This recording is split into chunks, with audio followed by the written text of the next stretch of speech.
This is the 2026 Hyundai Palisade Hybrid Calligraphy, the midsize SUV that has it all. Hey everybody, it's Tom from Vehicle Visionary. I hope you're having a great day. We borrowed this Palisade from our friends at Mike Morgan Hyundai in Shreveport, Louisiana. If you want to know more, check out the link down in the description of the video. Here on the front end, we're going to have a lot of lighting, some that you can only see because I know when you're looking through the lens of my camera, you see a flickering effect on some of the exterior lighting. That's not really happening. But what I like about that is that it highlights that you have lighting right here. It goes all the way across this top portion of the grille. And then that's LED.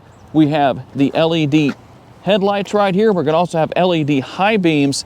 LED turn signal indicators incorporated with the LED daytime running lights. The only thing missing here is fog lights. I know a lot of people are going to say, I don't know about that, because it seems like a lot of you who watch my videos, that is one of those high things on the list you want to check off. And we'll have our Hyundai logo in just the right place right here. That works really well. Not too big, not too small. Some people like to have that down here on the grill. Some people like to have it up here. So for those of you that do, that definitely works. One thing that's very interesting, and I'm curious to receive your feedback on, some people tell me that these pinstripes are outdated and you don't like them. Which person are you? This model is all-wheel drive, and we're going to have 21-inch wheels.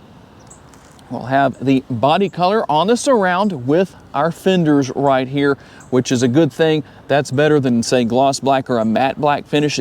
I like the consistency, and it just looks nice that way.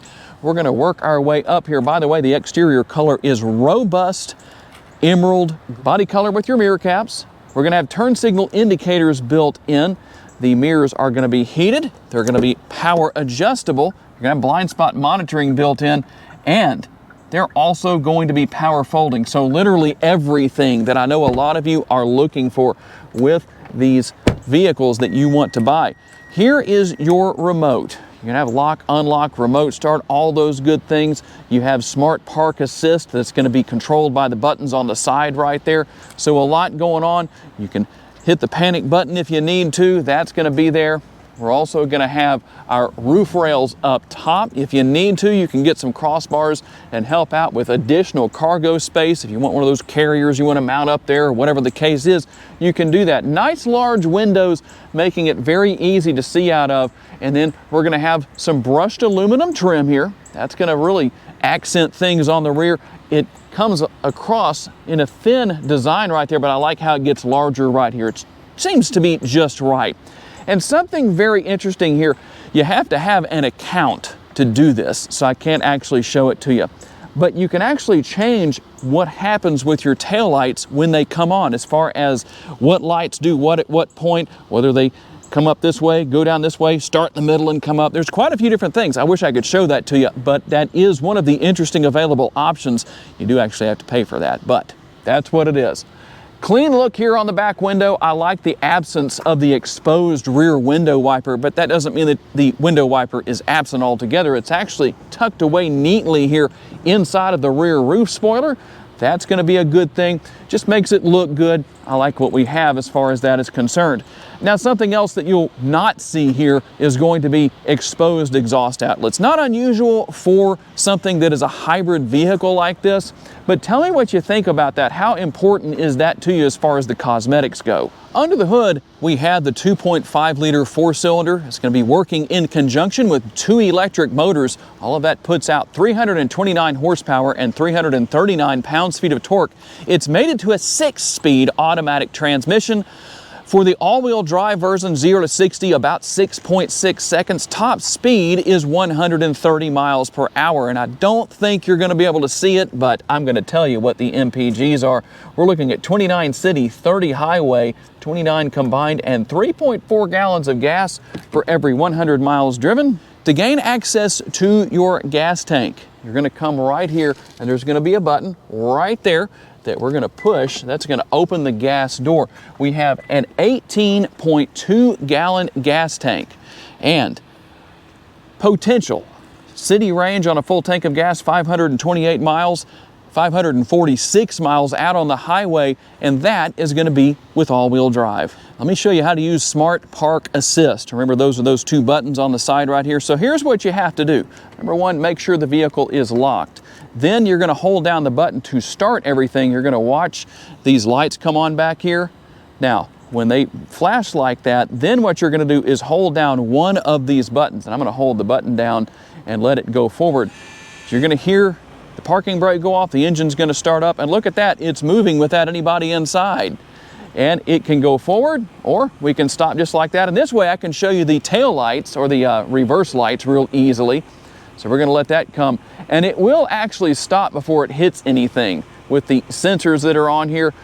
I'm going to show you real quick. See that? It stopped before it ever got to me. Just one of those interesting little things that you have. If somebody parks too close on each side of you or something along those lines, you can sort of, in a way, summons your Palisade. Towing capacity comes in at 4,000 pounds, and there are multiple ways to open this power tailgate, including the button on the remote, the button on the tailgate itself, and the button on the interior.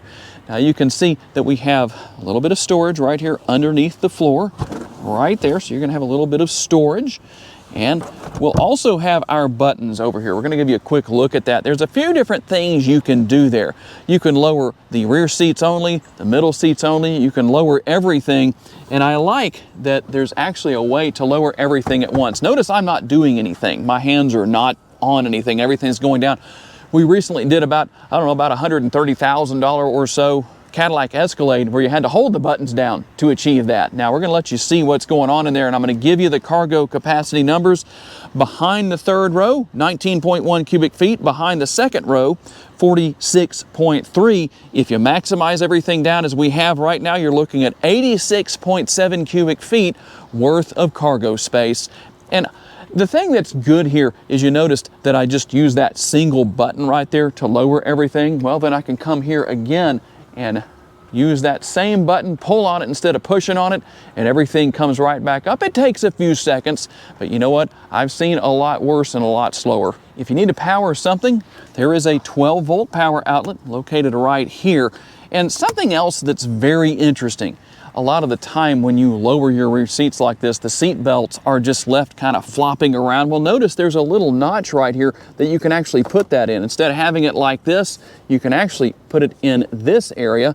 Let's see if I can get it in there. It's a little hard to do one-handed, but it just stays in place. I like that. Something that I think more automakers should have in their three-row SUVs. Let's talk about what your second and third row passengers are going to find. As far as the door panel goes, there is a lot of room here with the armrest. We'll show you over there on the passenger side door. Plenty of room with the armrest. There's a cup holder in front of that and a little bit of storage space behind it. And then we're going to have the door bin located down there in that lower portion. A door bin / bottle holder.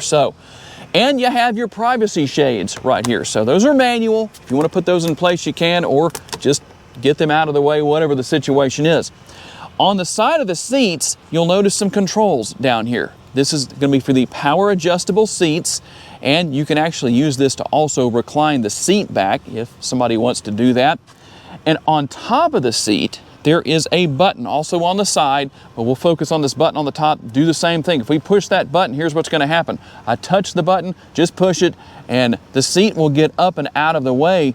Yeah, it takes a little bit of time, but again, I like that I don't have to hold that down just the same way we lowered all these seats a little while ago. Now, it is a little tight to get in here. Let's see if I can do this.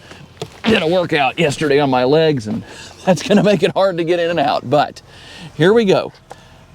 Seats coming back. Like I said, you can move these seats back and forth, so you can increase leg space for these third row passengers. Now, the floor is a little bit high, but that's going to be kind of typical for a hybrid vehicle like this. Here's my head space, not a ton, but you know what? I could live with this area back here. In fact, you can actually move these seats back. So the controls right here, they're going to allow you to move the seats back and forth.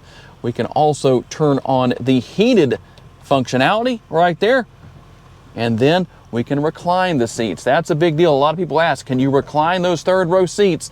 You can see that you can do that. That's done with the top button right here. And we're also going to have our air conditioning vents roof mounted. I always like it when it's there because it's a lot closer to the passenger's face. They're going to cool off a lot faster than they will if, say, in the Honda Pilot, where they're way down here. And I know the Pilot doesn't offer a hybrid powertrain, but this is what we have where that's concerned. And we have a sunroof, a large sunroof back here in this rear area, independent of the front. Now, this doesn't actually open as far as tilting and sliding open the same way that that front portion will. You do have a power shade that can be drawn back and forth when so desired. And I like that the button is here on the top of the seats where I can push that button if I'm in the third row and somebody forgets that I'm back here. I can still let myself out, makes things nice and easy. Or if I wanted to, I could just go through that pass-through right there. All right, let's give fair time to the middle row. More room, a lot more comfortable here. Again, these seats are gonna be able to recline just like the back seats, except a little bit more. You can see, well, I could just go to sleep right now if I wanted to. I won't do that, but armrests, a little short for my taste. My arm's a little bit longer than these allow for, but that's what you have. Most likely I'd be driving if this was my vehicle. And up here is the command center, not only for temperature, we're gonna have fan speed over here, can determine your airflow, all that good stuff. And you're also gonna have your heated seats, 3 stages, and your ventilated seats, 3 stages for your middle row passengers. That's a good thing. Once again, those roof-mounted air conditioning vents are going to be here. The oh crap handle in case the driver wants to drop the hammer on 329 horsepower. Don't think that's going to be neck snapping, but it's there if you need to grab onto something. And we'll have the rear seat pockets, one on the back of each seat. A couple of different options as far as connectivity goes. We've got our power outlet right there, but typical to Hyundai, we're going to have the USB ports mounted in the seat backs on the front seats. That's where that is. And controls right here to actually move this seat back and forth if you want to. You can actually move that up, get it out of the way, make it easier for my cameraman to be comfortable back here. He can move that for his own liking if he wants to later on in the video. And one more thing back here. We're going to have the drawer right here. Nice amount of storage underneath the center console. That works out pretty well. How about the sticker price? $61,535. Let's see what else you get for that price. Over here on the passenger side, now you can see some of the ambient lighting right there. There are a bunch of different colors, and you can adjust that. I'll show you how to do that on the screen. You can see it in the back seat as well, so that's going to be nice. Heated and ventilated seats, very comfortable. And let's see here if I can show you something else that I like. Now, if I want to take a nap when I have stopped, I can do this. I can actually bring up the leg rest right there, and I can lay this all the way back, even further than what I did with the back seats. It is nice and comfortable. Good night. This thing goes way back. You can see how far down I am. Good thing I didn't do ab work today, or I'd have no choice but to only use the seat to get back up, but that's what I'm going to do anyway. Now, you will have the 12.3-inch screens here for the driver's display and the touch screen. I'm going to get this back out of the way real quick here, and we're going to grab the camera and come over here and show you a few things. Now, there's some stuff here I can't show you, but I can tell you about it. All of your controls for your power windows and power locks. Back here is the button for child safety locks, and this is the button I used earlier to fold these mirrors in. When I showed you that, it'll also do that when you lock the vehicle, and they'll unfold when you unlock it. Seat memory, only on the driver's side. That's one thing I always want to see on both sides. If it's on the driver's side, it should be on the passenger side too. And you can see some of our one-touch buttons right here. We will find the lever here that will allow us to adjust the tilt and telescopically adjustable steering wheel. Also, everything to do with our steering wheel mounted controls. And then right up here, we're going to control our headlights. You can just leave that on auto if you want to. We also have the turn signal indicator, the turn signal stalk right there. And I like that when you turn your blinkers on, this is why you should use your blinkers if you have one of these, or any vehicle for that matter. Not every vehicle has the camera views into your blind spot, but that is a nice feature to have. And we'll have everything over here for the front and rear window wipers. One thing that is interesting to me, it seems like it might take some getting used to. Here is your shifter. To go into drive, we twist that forward. To go into reverse, we twist it back. And then to go into park, we just push right there on the P. And here is the button to start and stop the engine. I keep finding myself reaching up here. I do realize why they did that.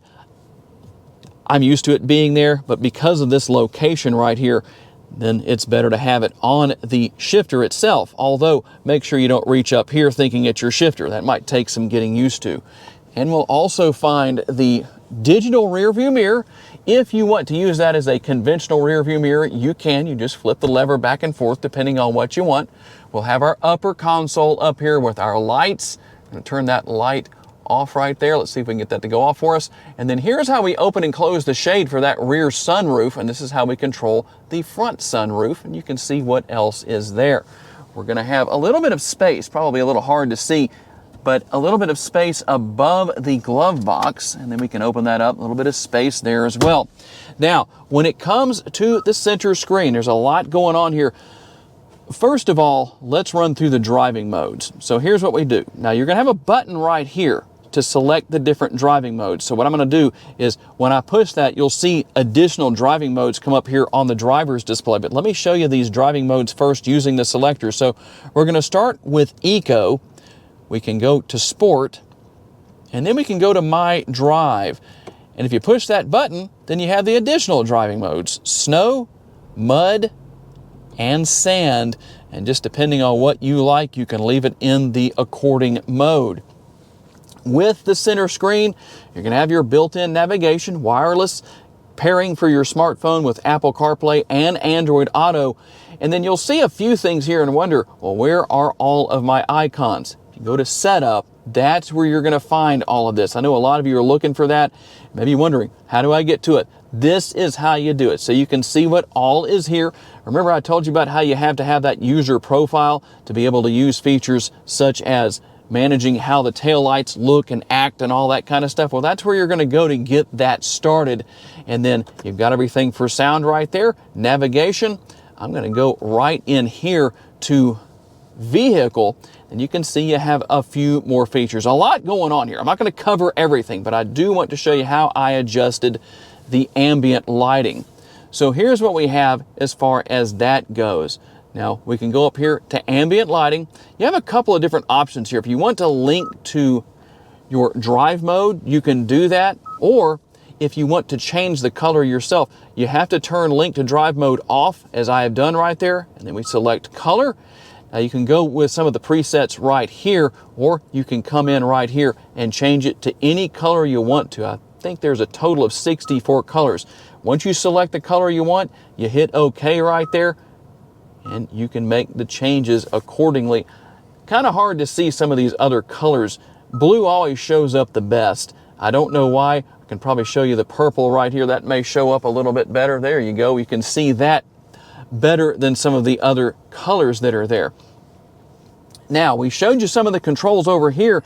We'll also have everything here for your hill assist, your hill start and descent control, your park assist, and right here, when I push that, we bring up all of the different camera views that are on the screen here. Like I said, cameras everywhere, front, rear, whatever you want. You can come in here and choose what you see. As you can see, there's our overhead view. We're going to come right here. That's the side view, mirror view. There's your front view camera. That's not all we have as far as those options go. We can come in here and do a few other things too, depending on what you want to see. You have your trajectory lines, and then we also have that overhead view right there. So a lot going on here. You can go into your settings depending on what you need to do there. You can make some changes. And we'll have our control for our radio, turning that on and off and adjusting the volume, surfing through your stations. And you've got a few one-touch buttons, as you can see right here. We're also going to have everything for our dual zone climate control, dual zone in the front, single zone in the rear. And I don't know how well you can see it. I might need to grab the camera to do it. But we also have the pass-through right here. We're going to have some connectivity down there, but a nice amount of space. And then we'll have even more connectivity right here. And that is for your UV cleaner, which is actually going to be located here inside of the center console. So that's a much larger UV cleaner than the Hyundai Santa Fe has, that's located above the glove box. So plenty of space in there. Whatever will fit, you can put in there. It'll sanitize it and take care of that for you. Got your cup holders right here and your wireless charging pad. All right, as we get out on the road for the test drive, one thing I forgot to tell you about is the fact that there is a nice bright head-up display here, and you can adjust that if you need to. One of those many things going on here with this Palisade Hybrid that definitely will help you out getting down the road for those who like that kind of thing. If not, well, you can turn that off if you want to. But a very enjoyable vehicle to drive. The steering seems to be very precise. Very little play in the steering wheel. You can probably see me moving the steering wheel just a tiny bit. But you know what? That's not too bad. It's fairly tight for what it is. By no means is this a high-performance vehicle, but it does get down the road with a very comfortable ride. The seats here in the front are super comfortable. I know I could be here for multiple hours with no trouble whatsoever and be nice and comfortable, and we would be good to go for a road trip. And plenty of room here in the first and second rows. Third row, it depends. Depends on who you are. The adults can sit back there for a little while. I don't think I could do that for a very long time, but that space is there. Better for the kids, but available for the adults if necessary. Fun to drive, good acceleration. I am in sport mode right now, but if you drive in any of the other modes, it's still going to get down the road just fine. No problem where that's concerned, and very easy to use and adjust to. Brake and gas pedal. The steering wheel itself is comfortable. It's also heated. Didn't mention that earlier in the video. And the technology here is not difficult to learn or use. It may look like a lot if you're not used to it, but once you get in here and start working with it, it's not too bad. And overall, as far as the driver situation goes, people ask me how tall of a person can comfortably fit in the driver's seat. Well, between your adjustable steering wheel and the adjustable driver's seat itself, I feel like somebody who's well in excess of 6 feet tall could fit here and be comfortable and adjust everything where they're happy with the positioning and able to enjoy that nice long drive we talked about earlier. And somebody who maybe isn't so tall can easily accomplish the same thing. And there it is, the 2026 Hyundai Palisade Calligraphy all-wheel drive hybrid. It's a mouthful. It's also the midsize SUV that has it all. A lot of great features, but tell me what you think about this Palisade hybrid. I would like to say a special thanks to my friends at Mike Morgan Hyundai for loaning us this Palisade for the day so we can tell you all about it. And a special thanks to all of you for being kind enough to give us the opportunity to give you a vision for your next vehicle. If you enjoyed this video, please be sure to hit the like button. That's very helpful. Make sure to subscribe and share this video on your timelines on social media so other people can see it. And if you would like to learn about additional vehicles you may wish to consider purchasing, check out the video that's on the screen right now, and we'll see you there.